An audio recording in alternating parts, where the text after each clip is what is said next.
हाय दोस्तों, Purvanchal career classes पे आप सभी लोगों का स्वागत है। आशा करते हैं दोस्तों आप स्वस्थ होंगे, व्यस्त होंगे और अपनी पढ़ाई में मस्त होंगे। तो दोस्तों, जैसा कि आप सभी लोग जानते हैं कि एनसीईआरटी की सार संग्रह में हम अपने अगले क्रम पर चल रहे हैं और यह साइंस कक्षा 8 का पहला चैप्टर है दोस्तों। कक्षा 7 का हमने समाप्त कर लिया है। तो आइए इस पहले चैप्टर में देखते हैं क्या है। तो दोस्तों, इस पहले चैप्टर में हमारे है फसल उत्पादन एवं प्रबंधन। फसल उत्पादन एवं प्रबंधन। तो दोस्तों, सभी लोग भोजन करते हैं तो यह भोजन आता कहाँ से है? ये जो हम लोग अन्न, सब्जियां, फल ये सभी खाते हैं, तो ये सब आता कहाँ से है दोस्तों? तो उनको हमें उगाना पड़ता है। पहले के जो लोग थे, प्राचीन समय के जो लोग थे, वो घुमंतु थे।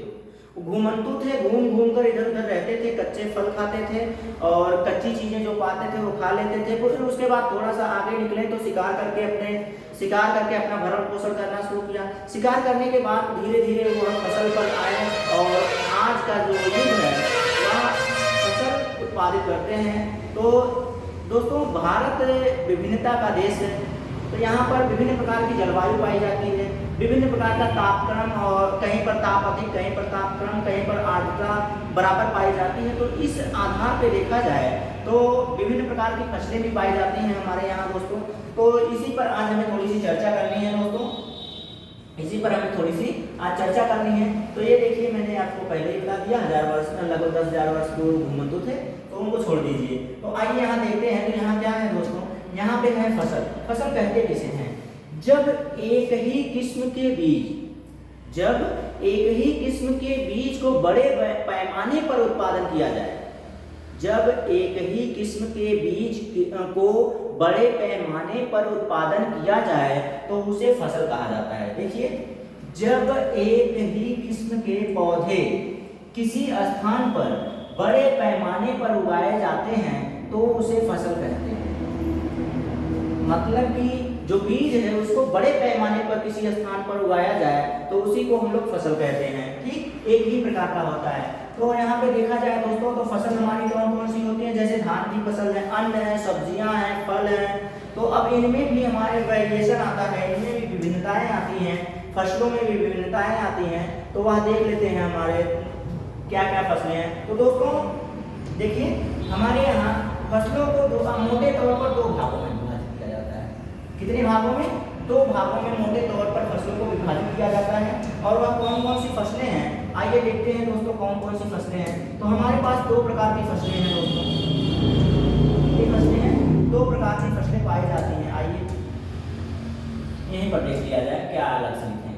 ये देखिए, जब हमारे पास छपा छपाया है तो यहाँ देख लेते हैं। एनसीईआरटी है तो छपा छपाया मिलेगा दोस्तों। जब इनको हम अलग क्लास आपको लेंगे या प्रैक्टिस जब लेंगे तो उस पर विस्तृत व्याख्या अलग से भी करेंगे दोस्तों। यहाँ पर तो आपको सिर्फ यही है कि ओवरऑल हम लोग जल्दी जल्दी देखकर इसमें से समझ लें कि क्या क्या चीजें आती हैं हमारे पेपर में। तो आइए देखते हैं। दो प्रकार की फसलें होती हैं। एक होती है खरीफ की फसल मोटे तौर पर, और उस तरह से देखी जाए तो फसलें तीन प्रकार की होती हैं दोस्तों। एक खरीफ, रबी और जायद। ये फसलें अलग अलग होती हैं, तो उनके बारे में अलग से हम लोग अध्ययन करेंगे। लेकिन जो आपके सीटेट में आएगा दोस्तों, वह दो प्रकार का आएगा। सीटेट में आपके कितने प्रकार का आपको पूछेगा? तो दो प्रकार का पूछेगा दोस्तों। एनसीईआरटी आपके सामने सबूत रहेगा, आप उसको दिखा सकते हैं कि फसलें कितने प्रकार की बनाई गई। दो प्रकार की बनाई गई। एक तो खरीफ की बनाई गई और दूसरी रबी की फसल। दो प्रकार की फसलें आपके सामने हैं। वह फसलें जिनको वर्षा ऋतु में उगाई जाती हैं, वे फसलें जो वर्षा ऋतु में उगाई जाती हैं खरीफ की फसलें कहलाती हैं।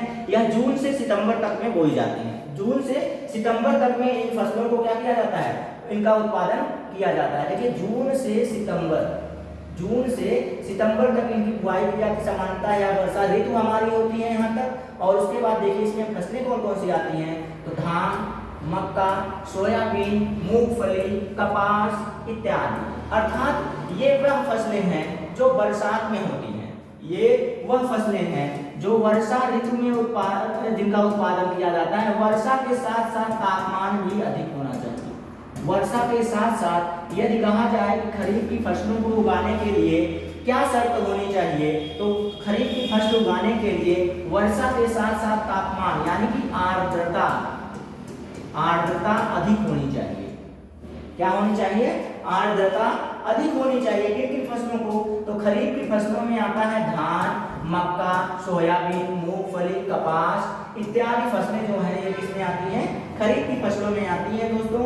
देखते हैं बरसात के समय में धान लगाया जाता है दोस्तों, उसी समय मक्का भी होता है, उसी समय सोयाबीन होता है, उसी समय कपास की खेती भी की जाती है दोस्तों, जिससे पटसन निकाला जाता है। तो ये सारी फसलें जो हैं दोस्तों किसमें आती हैं, तो खरीफ की फसलों में आती हैं।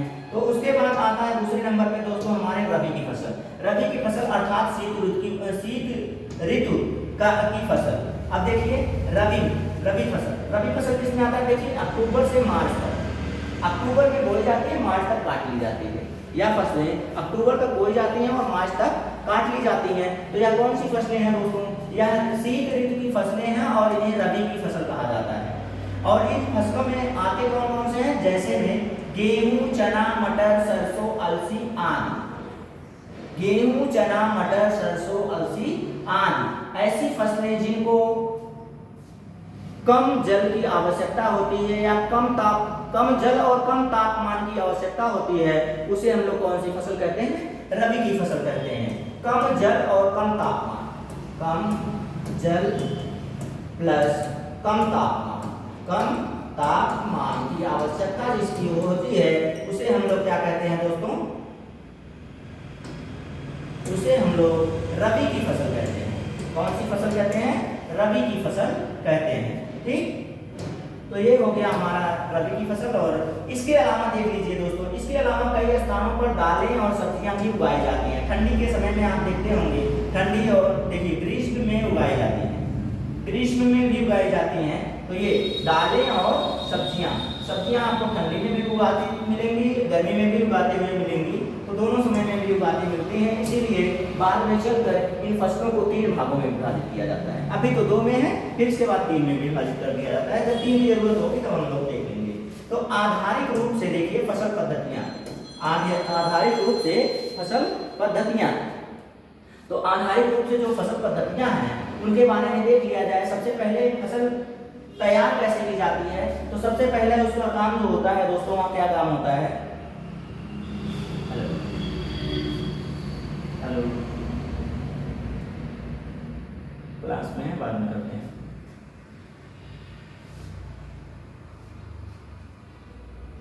तो आइए देखते हैं सबसे पहला काम क्या होता है दोस्तों, जब हम कोई फसल उगाते हैं दोस्तों, तो ये देखिए क्रम है हमारे पास। मिट्टी तैयार करना, बुआई, खाद एवं उर्वरक और सिंचाई, खरपतवार से सुरक्षा, कटाई, फिर भंडारण, यह क्रम होता है दोस्तों। यह फसल उगाने का एक क्रम होता है।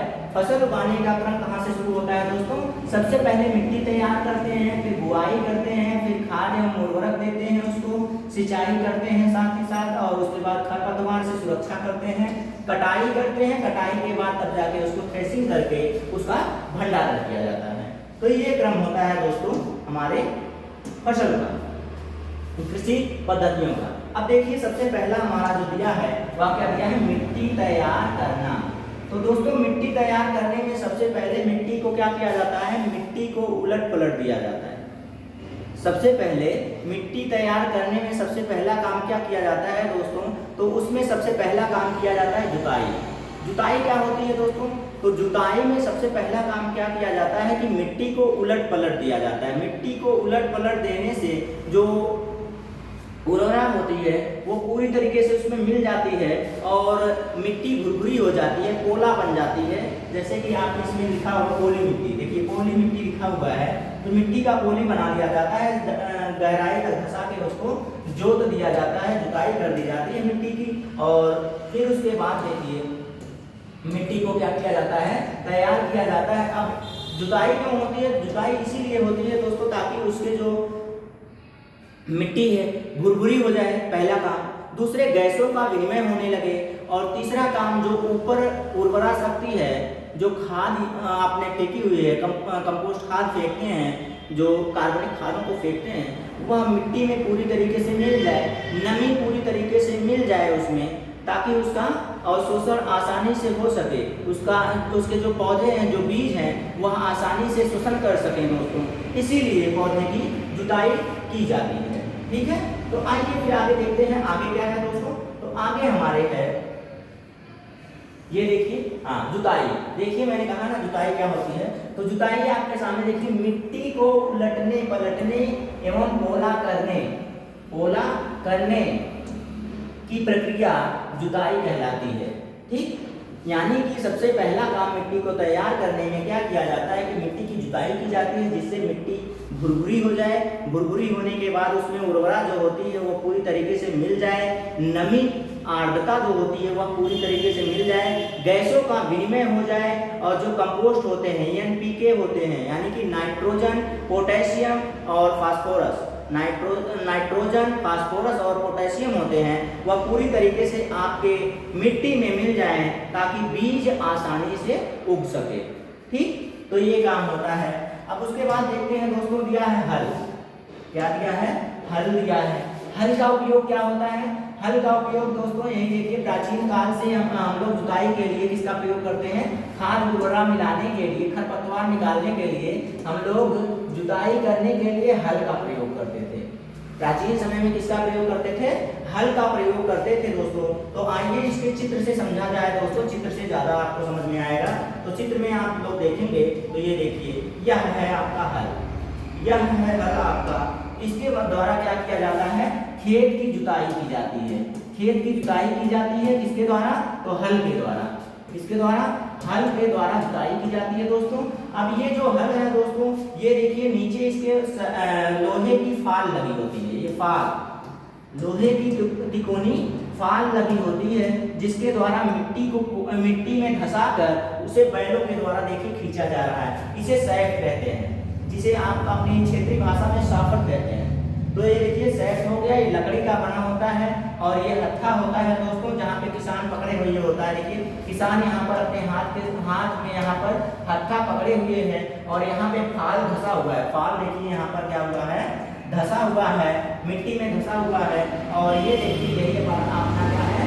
साफ्ट है, और इसे बैलों के द्वारा या किसी अपने पशुओं के द्वारा खिंचाया जाता है, जिससे मिट्टी क्या होती है? उभर जाती है, उभर कर ऊपर आ जाती है। ठीक है, गैसों का विनिमय आराम से इसमें हो जाता है। उसके बाद दिया है कुदाली।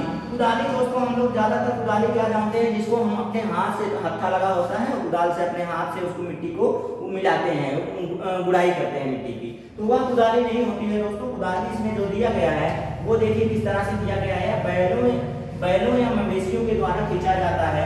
इसमें देखिए ये लोहे की क्या लगी हुई? लोहे की प्लेट लगी होती है, मुड़ी प्लेट। मुड़ी जो प्लेट है तिकोनी प्लेट होती है। कैसी प्लेट होती है? तिकोनी प्लेट होती है। अब ये जो तिकोनी प्लेट होती है या लोहे की होती है। कैसी होती है? लोहे की प्लेट होती है। और ये देखिए पकड़ का मतलब यहाँ पे पकड़ा जाता है।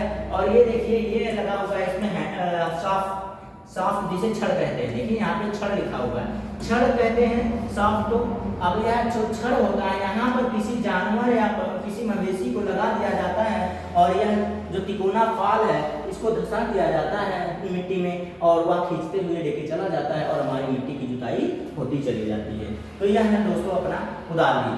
कुदाली क्या काम में आती है? तो कुदाली मिट्टी की जुताई के काम में आती है। ये तो मिट्टी की जुताई में काम में आती है। फिर उसके बाद देखिए आपका क्या दिया हुआ है? कल्टीवेटर। कल्टीवेटर तो अब आप नए जमाने में आ गए हैं दोस्तों। नए जमाने में आपको मिला कल्टीवेटर।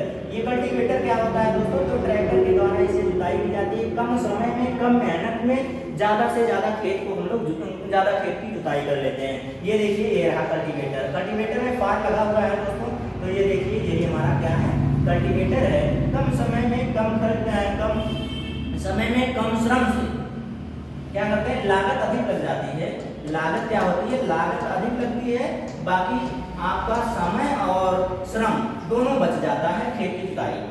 तो ये आपका आ गया नवीन हल, जिसके द्वारा हमें खेत की जुताई करते हैं। ठीक, उसके बाद आ गया आपकी बुआई। बुआई में आप देखते हैं तो बुआई क्या होती है दोस्तों? बुआई सबसे प्राथमिक चरण होती है।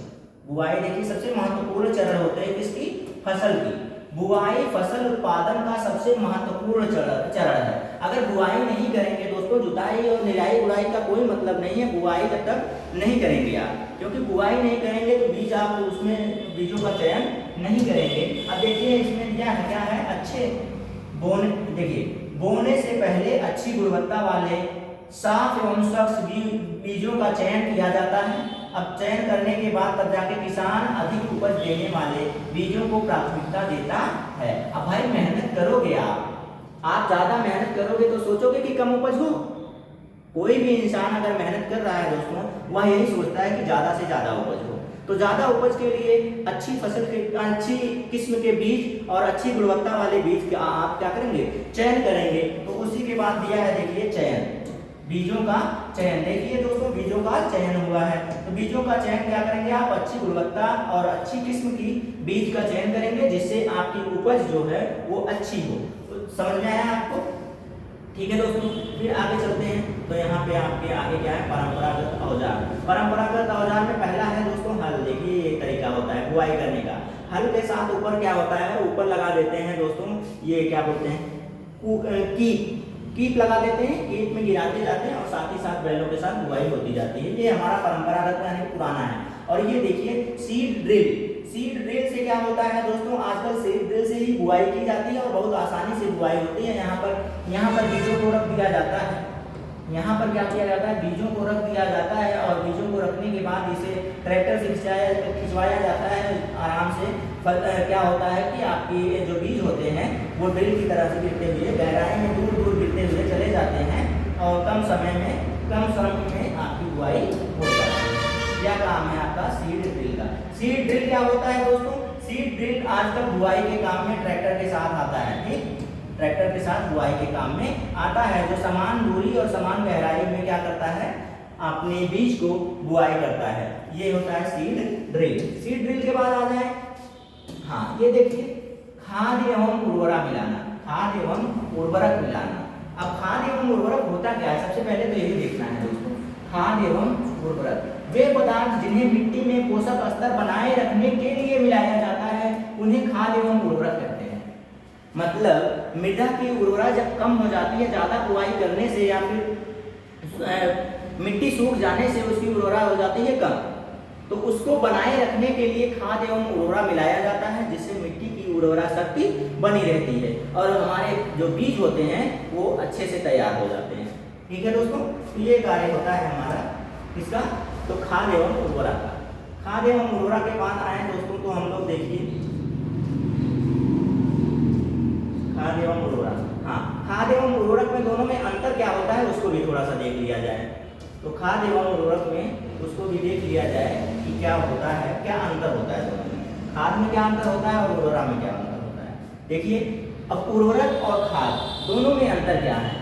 उर्वरक दोस्तों मानव निर्मित होता है, मानव के द्वारा इसका निर्माण किया जाता है, फैक्ट्रियों में इसका निर्माण किया जाता है। मानव द्वारा कृत्रिम रूप से फैक्ट्रियों में तैयार किया जाता है और इसमें जो है आपकी, हाँ इसमें आपकी ये देखिए क्या नाम है इसका जी, ह्यूमस, माफ कीजिएगा ह्यूमस। इसमें ह्यूमस नहीं पाया जाता है, इसमें ह्यूमस नहीं पाया जाता है। सबसे पहला काम मानव निर्मित यानी कि कृत्रिम होता है, फैक्ट्रियों में तैयार किया जाता है, इसमें ह्यूमस नहीं मिलता है, किसमें, उर्वरक में। और साथ ही साथ इनमें एनपीके की प्रचुर मात्रा होती है, क्योंकि अपने हिसाब से बनाते हैं तो दोस्तों इनकी मात्रा बराबर डालते हैं।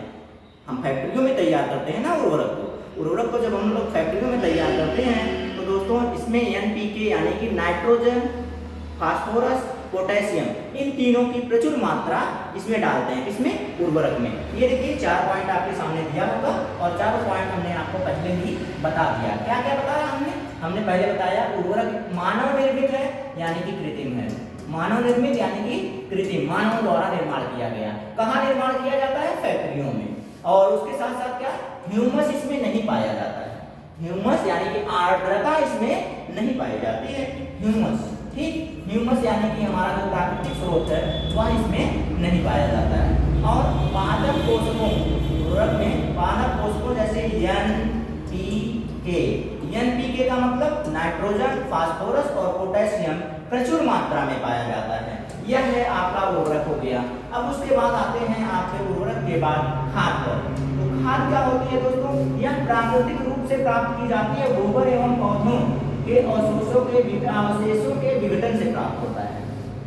गोबर द्वारा जो खाद प्राप्त की जाती है, गोबर एवं पादपों द्वारा दोस्तों, ये देखिए उनके विघटन से प्राप्त किया जाता है और यह प्राकृतिक होता है और यही शुद्ध होता है दोस्तों। ज़्यादातर इसी को अपने खेत में आपको यूज करना चाहिए, क्योंकि जितना आप इसका यूज करेंगे ना उतना एक फसल में तैयार करने में तो ठीक होता है, दूसरी फसल में आप डालेंगे उसके बाद में ठीक होगा, लेकिन उसके बाद धीरे धीरे जो आपकी फसल जो आपकी मिट्टी होती है वह बंजर की तरह से हो जाती है, उसकी उर्वरा शक्ति खत्म हो जाती है। किसको डालने से? उर्वरक ज़्यादा डालने से। तो आप यही कीजिएगा, ज़्यादा सावधानी बरतिएगा कि आप उर्वरक कम डालिएगा, खाद ज़्यादा डालिएगा। खाद आप कितना भी डालते जाइए, आपकी मिट्टी पर कोई फर्क नहीं पड़ेगा, बल्कि आपकी मिट्टी की उर्वरा शक्ति बढ़ती जाएगी। ठीक है, आपकी मिट्टी की उर्वरा शक्ति क्या होती जाएगी? बढ़ती जाएगी। यह प्राकृतिक होता है। अब देखिए, यह खेतों में बनाई जा सकती है, यह खेतों में बनाई जा सकती है। आप क्या कीजिए, गोबर और घर के जो कार्बनिक यौगिक कार्बनिक अपशिष्ट होते हैं उसको ले जाके उसमें डाल दीजिए, और कुछ पौधे के जैसे पौधे देखे हैं ना, पौधों के सड़े गले पत्ते, अरे उनके तने जो होते हैं उसको ले जाके उसमें डाल दीजिए। धीरे धीरे वह क्या हो जाता है, सड़ गल के सूक्ष्म जीवों द्वारा सड़ा गला के उसे खाद के रूप में परिवर्तित कर दिया जाता है। तो यही होता है कार्बनिक खाद। और यह मिट्टी में ह्यूमस प्रचुर मात्रा में प्राप्त होता है। मिट्टी में जो ह्यूमस होता है वो प्रचुर मात्रा में प्राप्त होता है। और ये देखिए, एनपीके की मात्रा जो होती है इसमें तुलनात्मक दृष्टि से देखा जाए तो इसमें कम होती है। एनपीके मतलब नाइट्रोजन, फास्फोरस एंड पोटेशियम, इसकी मात्रा कम होती है किसमें?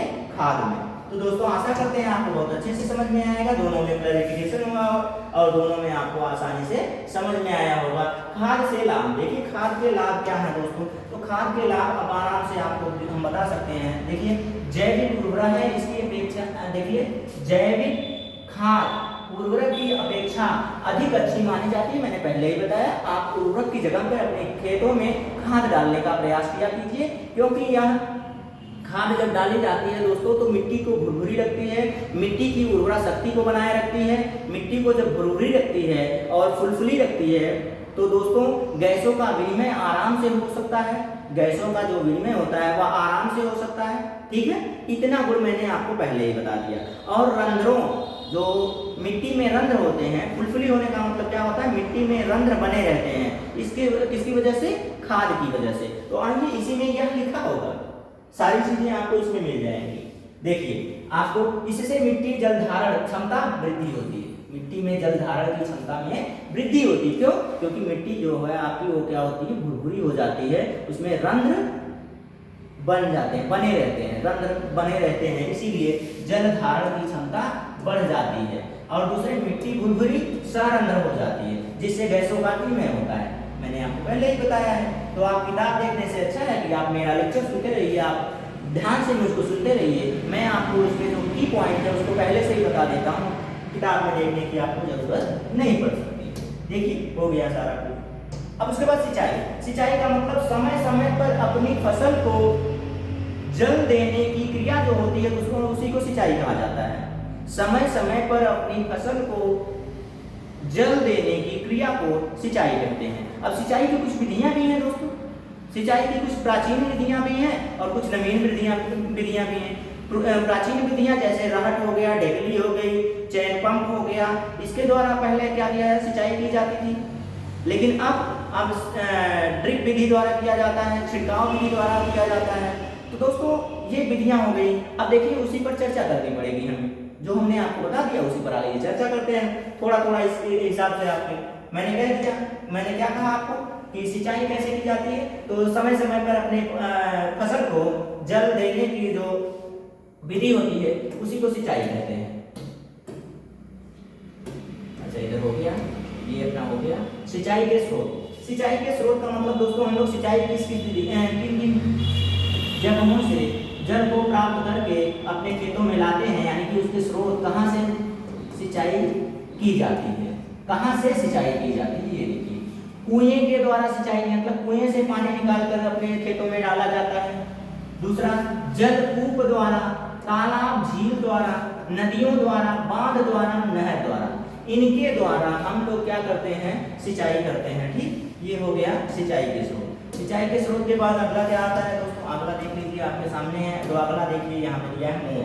मोर का मतलब क्या हो गया दोस्तों, ये देखिए मोर। मोट के द्वारा मतलब यहाँ पे देखिए ये चैन लगा हुआ है, इससे घिरनी, ये देखिए मोट मतलब घिरनी। घिरनी लगी होती है रस्सी में, ये पात्र बंधा होता है, पात्र जब बंधा होता है तो इसी के द्वारा यहाँ से रस्सी से बंधा होता है, घिरनी से इसको खींचते हैं पानी भर के, उसके बाद नाली में गिराते हैं और नाली के द्वारा क्या करते हैं खेत में पहुँचा दिया जाता है। तो ये कार्य होता है, ये मोट का कार्य होता है। दूसरा कार्य क्या होता है, चेन पंप। चेन पंप भी हम आपको दिखा देते हैं, ये देखिए आप कभी देखे नहीं होंगे, आप अगर नए में होंगे तो आपका अब यह देखने को ही नहीं मिलते हैं, ये विधियाँ आप देखने को नहीं मिलते हैं, क्योंकि यह विधियाँ अधिक समय और अधिक श्रम के साथ होती थी, अधिक श्रम और अधिक समय लेती थी, इसलिए इन विधियों को अब समाप्त कर दिया गया है। ये देखिए चैन पंप। चैन पंप के द्वारा देखिए जल को क्या किया जा रहा है, नाली में निकाला जा रहा है, जल को नाली में निकाल कर खेतों में पहुँचाया जा रहा है, तो चैन पंप द्वारा किया जाता था।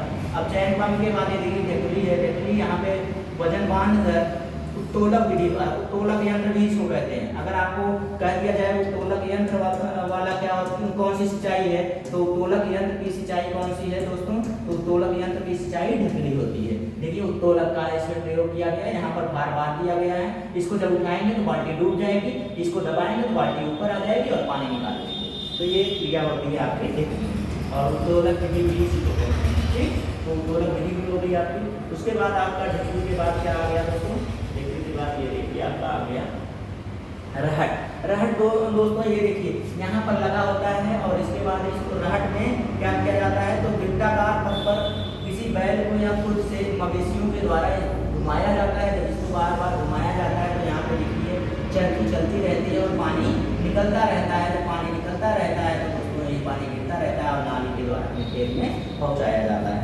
ठीक है दोस्तों, ये हो गया आपका, ये प्राचीन विधियाँ हो गई। प्राचीन विधियों के बाद कुछ नई विधियाँ भी हैं दोस्तों, ये देखिए नई विधियाँ छिड़काव तंत्र। ये छिड़काव तंत्र है दोस्तों। छिड़काव तंत्र का मतलब क्या है, आधुनिक सिंचाई है।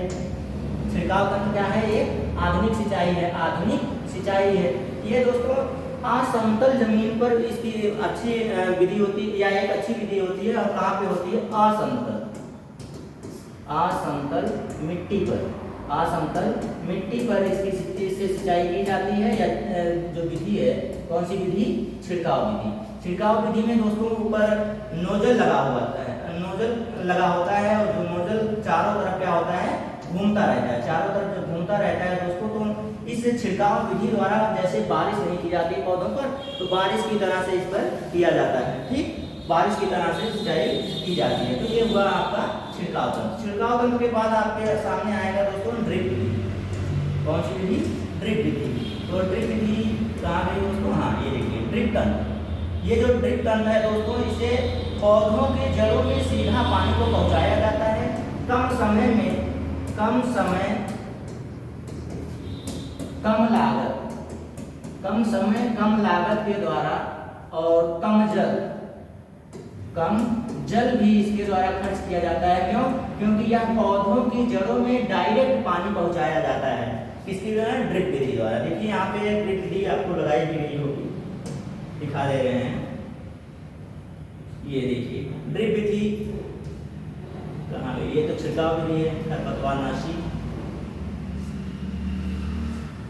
छिड़काव विधि। ये देखिए देखो दोस्तों नोजल लगा हुआ है, छिड़काव विधि में नोजल आपके सामने लगा हुआ है। पहले ये छिड़काव विधि देख लीजिए।